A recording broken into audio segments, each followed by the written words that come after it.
Following the flood on September 1st, 2021, Hurricane Ida, in which two of our parishes were hit significantly, St. George's and Maplewood, and then they had some damage to a section of their building.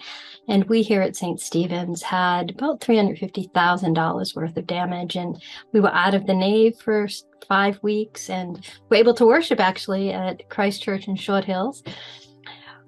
The following Thursday, Grant, the other clergy person affected, and I got a phone call saying, we're going to have an Evelyn Underhill district meeting in the park across from Grace Madison.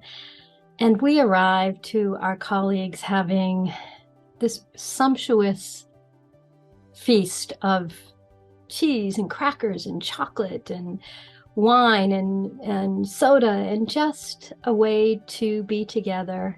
And that was just such a holy moment of support, because she and I just showed up so exhausted and tired from the whole experience.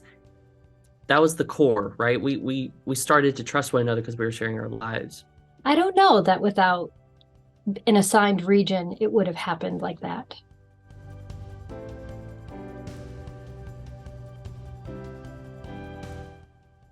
So for our region, our collaboration actually started by just getting to know one another.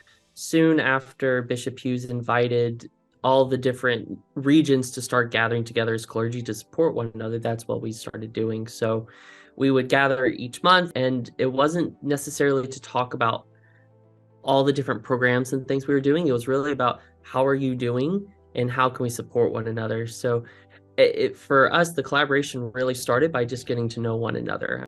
Where the collaborations started coming in was the Advent of 2021, and I was researching Advent devotionals, and I came across one that was centered on the writings of Evelyn Underhill, the patron saint for our region, and it just struck me, we need to use this as a region. This is new. We're getting to know one another. We're all tired anyway.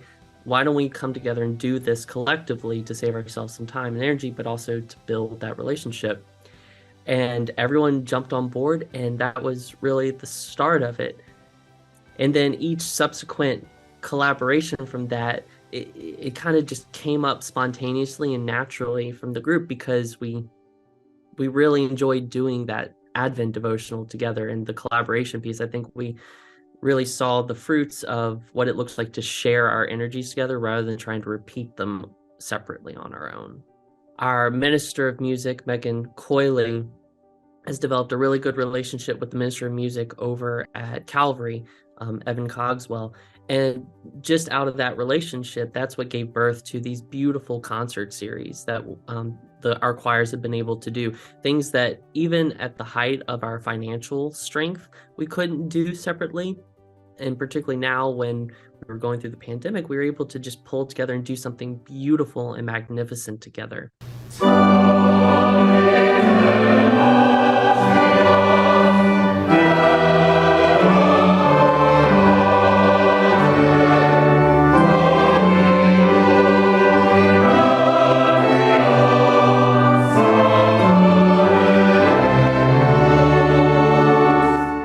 So that was the first one, and everyone loved it so much. They were asking, when are we doing this again?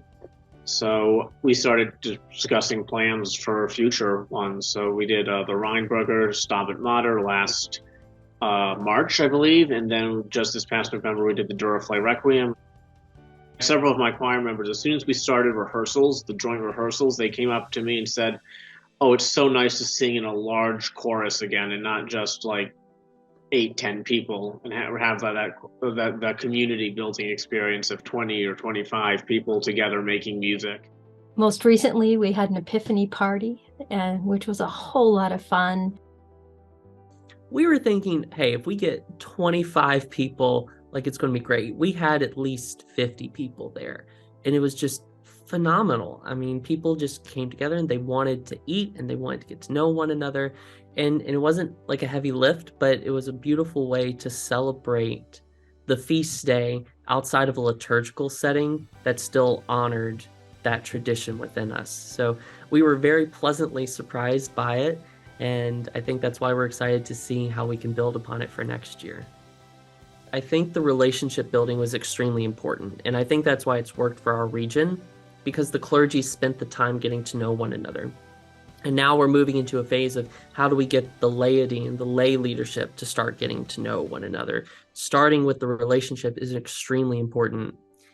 And in how we shift from relationship to jumping into ministry, it just takes one person.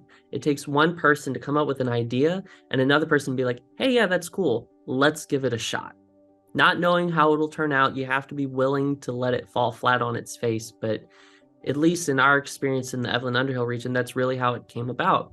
So if there's anything that I can encourage anyone in our diocese, whether you're ordained or not ordained, it's that focus on relationship building, and then don't be afraid to be creative and just putting an idea out there, and don't put expectations on it. Just go for it faithfully and celebrate what happens, take the learnings, and then try again. Because it's working for us. And even in the messiness, it's just been this sacred, holy experience that is bringing new life and resurrection into all of our parishes in the Evelyn Underhill region. We didn't see this as an assignment from our bishop. We saw this more as an invitation from our bishop to be reminded of who we are and who we are together. And that has made the world of difference.